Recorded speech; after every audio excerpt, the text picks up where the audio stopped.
Gungaga.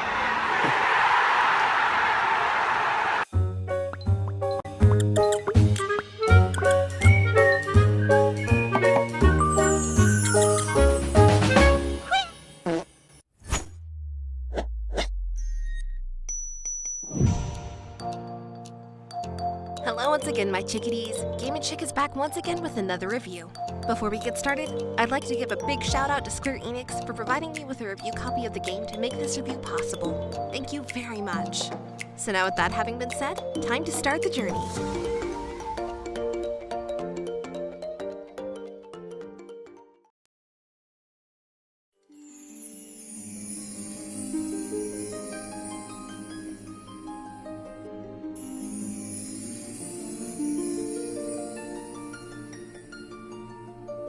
From where? You are.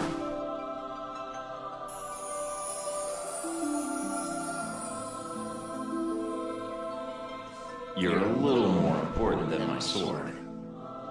But just a little.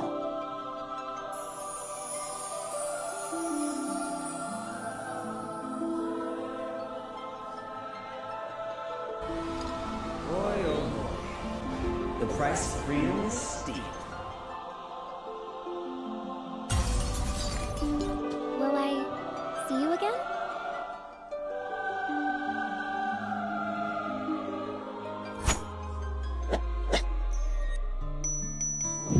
Crisis Core Final Fantasy VII Reunion is a remake of the classic PSP title of the same name and is developed by Tosei and published by Square-Enix. With the original title back in 2007 becoming an instant classic and ushering in iconic characters for the franchise's lore, Square-Enix decided that it was finally time, after all these years, to bring it back to us once again. But was this a wise decision to bring it back? Did the reunion at hand bring joy? Or does it bring fear? Only one way to find out, so let's go! Story. Follow the story of Zack Fair, a young warrior admired by the boy destined to save the world, trusted by men renowned as heroes of legend, and loved by the girl who holds the fate of the planet in her hands. The tale of Zack's dreams and honor and legacy that connects him to Cloud and the even still to come begins now. Gameplay. Well, this is a whirlwind of a doozy if I do say so myself.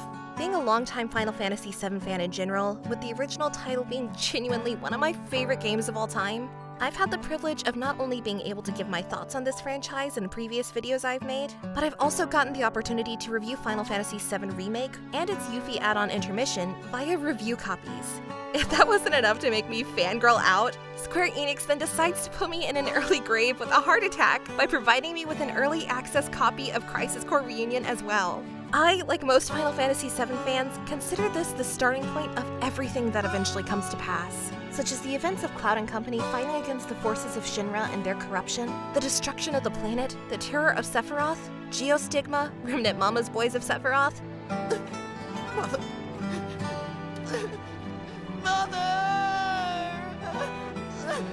Wise, Deep Ground, Project G Degradation, Nero, and baby Yuffie punching the air thinking she's tough. Well, the Yuffie part isn't important, but the rest is vital. Now, I say that Crisis Core is considered the beginning, but is it really? No, in fact, with as vast as the compilation of Final Fantasy VII is, even before the days of Zack, Angeal, Genesis, Cloud, and Tifa, we had Before Crisis.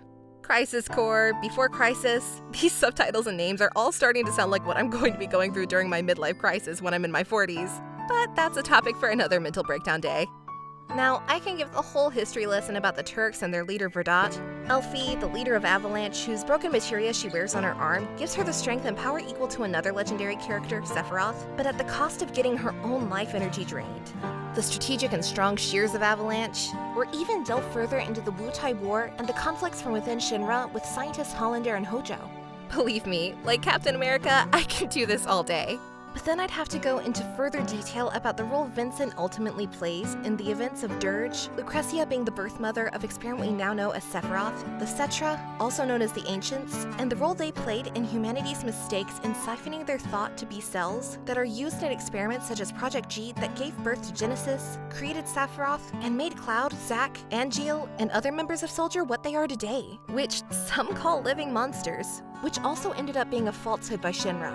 The events of calamity from the sky that saw Genova, an alien lifeform, crash into Earth thousands of years before our main hero's story takes place, and its deadly infection getting sealed away by the Setcher themselves at the North Crater, only to be excavated by Shinra scientists Gast, and used for the evils I just named with the experimentation on humans to create superhumans.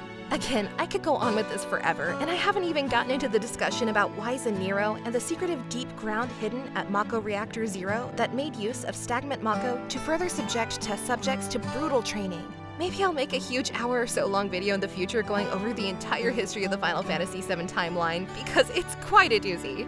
However, we really should get to talking about Crisis Core, shouldn't we? Yeah, my bad guys. Crisis Core Reunion is a near one-to-one remake of the 2007 title, but with numerous improvements for its gameplay and overall quality of life for us as the player. As briefly mentioned before, Crisis Core puts you in the shoes of second-class soldier Zack Fair as you witness the events that shape the future through his own eyes. All of Zack's actions and the actions of his friends and enemies further having drastic future consequences and influence over characters like Cloud, the Turks, Sephiroth, and even the mega corporation known as Shinra themselves. Cocky, brash, arrogant, heroic, and even a bit clumsy, our wannabe hero in the making often offers you as the player an endearing experience. No matter what he does or says, you can't hate this guy. He's just too impressionable. It's like going to a dog pound and seeing the wide-eyed puppy giving you the sad eyes. Even when you leave, you're going to remember that puppy. And the same applies here, only he won't woof at you or dance for dog treats. At least that we're aware of anyways. Because Angeal does call him a puppy, so maybe?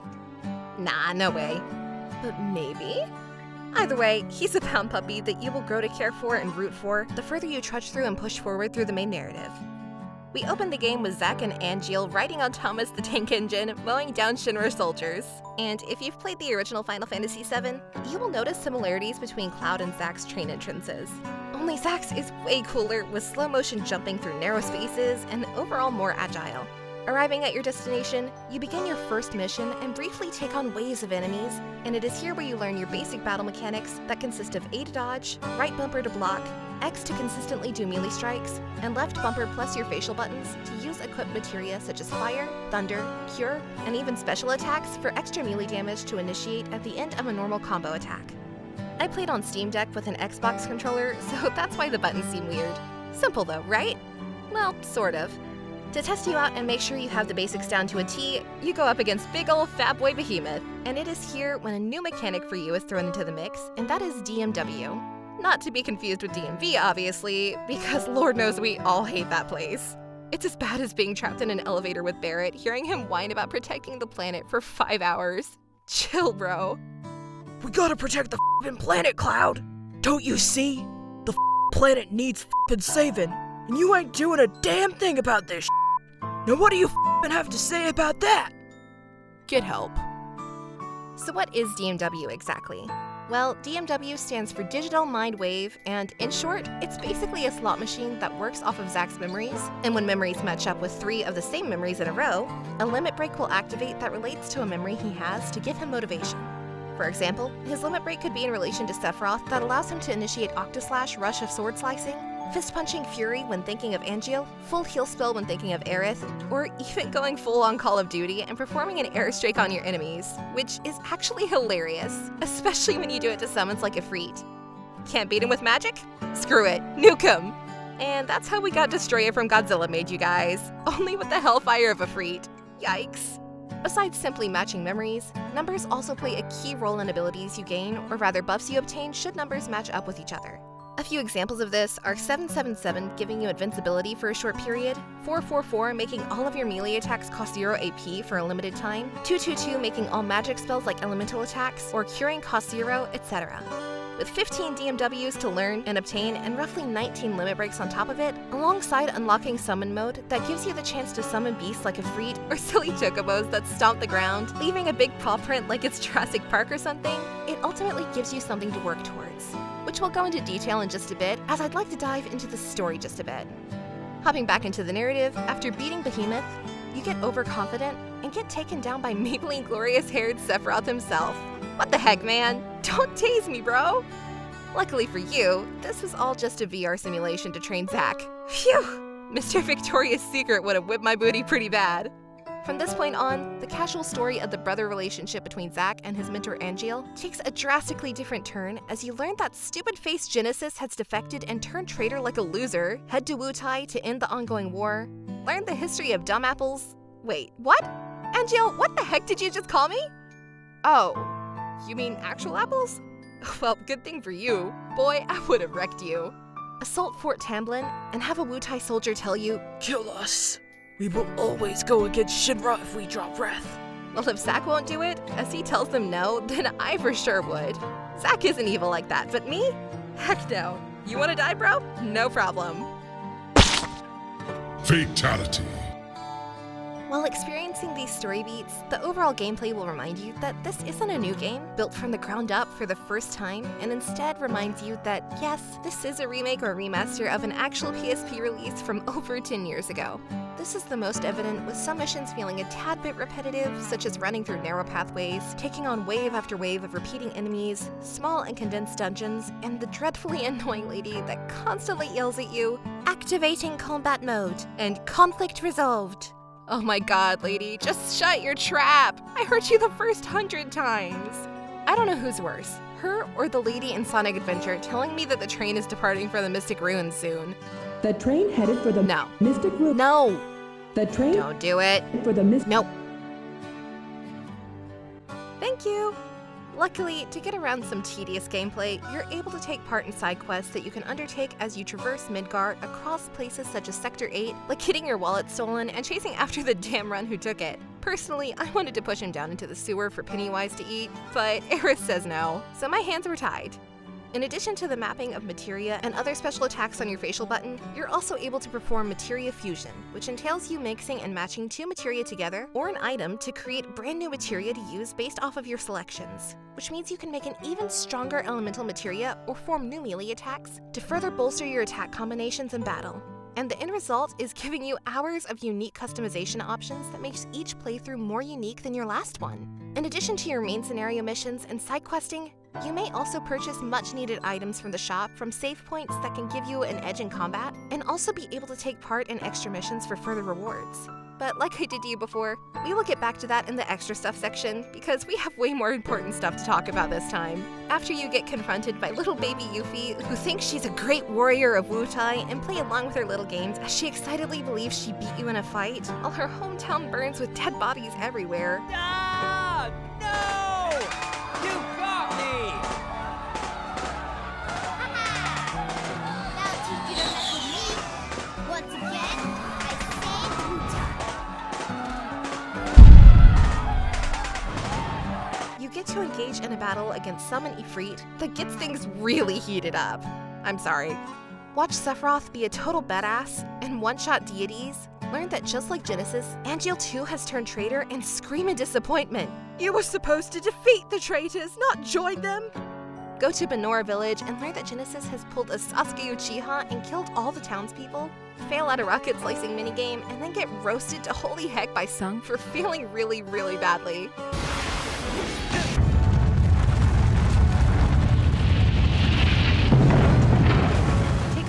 Bahamut that is summoned by Tim Burton meets Shakespeare man himself, Genesis.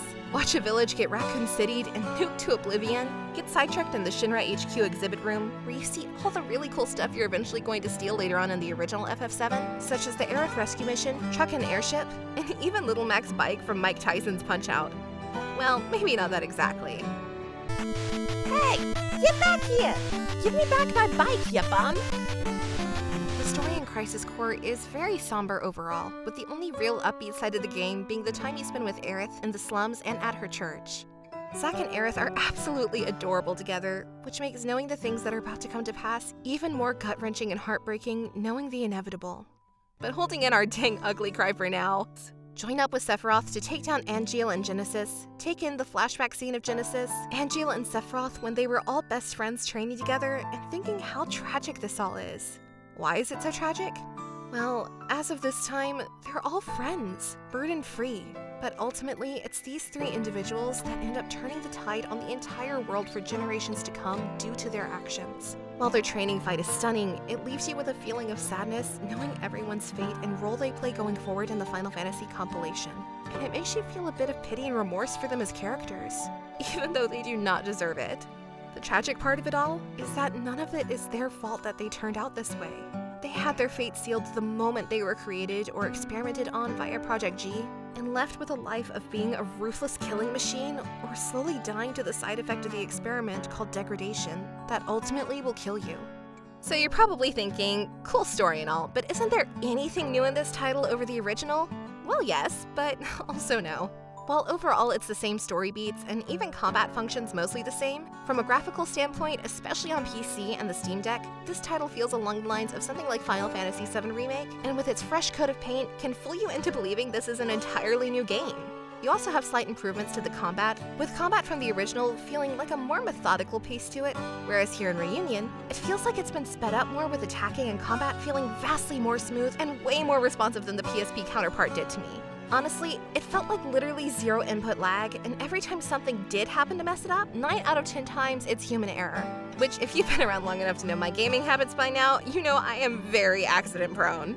As stated before, this game is a very emotional journey that has your feelings going from one minute you're angry at Genesis for turning on everyone, the next you're heartbroken for Zack after Angeal turns his back on him as well. But just as you're getting sad, you begin to laugh and have spirits uplifted by the perky and sweet Aerith, as you teach her how to become a sculptor by growing flowers and selling them at a high price that would even make the merchant from Resident Evil 4 happy. And then, if you're like me, make up your own scenarios in your head, like when you're on the highway and get lifted up into the sky to fly to Shinra HQ by Angeal with his wings, which made me think of a romantic comedy as they soared away, flying high to the edge of the sky.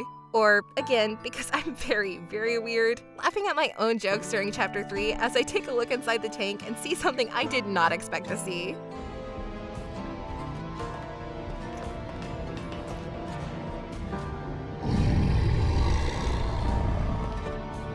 There's a monster inside. How wretched.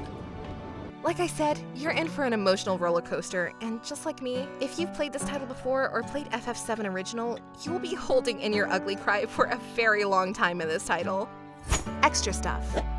So, you do not wish to go to the story or just need a break from it? Not a problem, because in between your normal campaign missions, you will be able to take part in missions via save points that offer you new ways to earn rewards that range and vary between brand new materia, special equipment accessories, and even new functions like item infusion and summoning mode. These missions, for the most part, drop you off in a linear map, and your goal is to run around slaying enemies until you defeat the designated target. This can take you anywhere from 2 minutes to 10 minutes or more per mission you undertake, depending on the level of difficulty the mission is ranked and your own individual skill level. I won't lie, they aren't expansive or anything amazing, but some of them offer crucial items that are beneficial to you, so I advise you to take part in them whenever you have the opportunity. There's around 300 of them, so yeah, you'll have plenty of time sunk into this one should you go for the 100%. Plus, the mission where you end up making Yuffie cry is worth it in and of itself. What a freaking diva. And here we have some boondoggle keychains. A must-have for this season's fashion. Already made like affinity of those at scout camp. Well, is anyone else here trying to earn money for college? Hey Yuffie, your mom goes to college.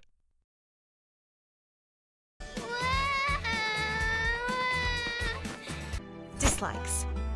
Contrary to what you've witnessed so far, this isn't a squeaky clean perfect remake and or remaster. Oh, how I wish. While I don't have anything game-breaking to talk about, or a rant to go into like I did in my FF7 Remake review, talking about the whispers, I do have smaller gripes such as combat can get a tad bit tedious at times when you're moving from hallway to hallway, fighting reused enemies for a span of 10 minutes. That can get pretty dang tiresome at certain points in the game when story isn't moving forward. Other annoyances are missions where you're chasing after Hollander to the basement, and it just goes on with him running 10 to 12 feet, stopping, you taking on 3 to 4 waves of enemies, and repeating over and over and over again. Very boring. During some missions, like Assault on Fort Tamblin on PC and Steam Deck, I experienced slight stuttering and frame rate dips at certain times when too much actions would take place, but overall seems isolated to just a few missions and is not evident throughout the entire game if I'm going to be fair. Lastly, I want to mention the difficulty spike. Man, oh man, the price of freedom for a balanced game is steep. Starting the game through the first 5 chapters roughly, the game ranges from an easy game to a title that is semi-challenging. But as you make your way through the second half of the game, prepare to get slaughtered due to the enemies having one-shot death attacks to immediately kill you. I mean, there's a new quality of life feature that lets you restart the fight after your death, but still, it's not enough to give the balancing a pass. Overall, At the end of the day, Square-Enix shows us once again that they have set the bar for other companies with how you handle a remake of one of your classic and cherished titles. Again, it's definitely not a perfect remake or remaster, with issues of balancing, tedious combat at times, some annoying missions feeling like filler, slight frame rate drops on PC, etc. But with improved combat smoothness, new voiced cast that delivers great performances, lovable and hateable characters, cute moments with Zack buying Aerith her iconic ribbon, plethora of side content to do that can keep you busy for hours with materia fusion and getting all DMW and limit breaks, engaging in intense boss fights that make you think on your toes, and a tragic ending to a beautifully told story that will stick with you for years to come, makes Crisis Core Reunion an absolute must-play, not only for fans of Final Fantasy VII, but any RPG fan out there in general. You will not regret it. So with all that having been said, my verdict is clear. Game & Chick says, buy now!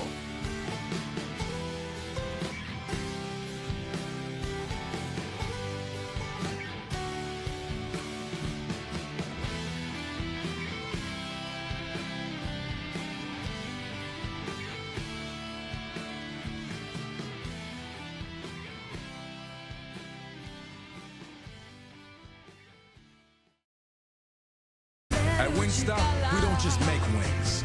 We make wings worth obsessing. Those wings. I want them too.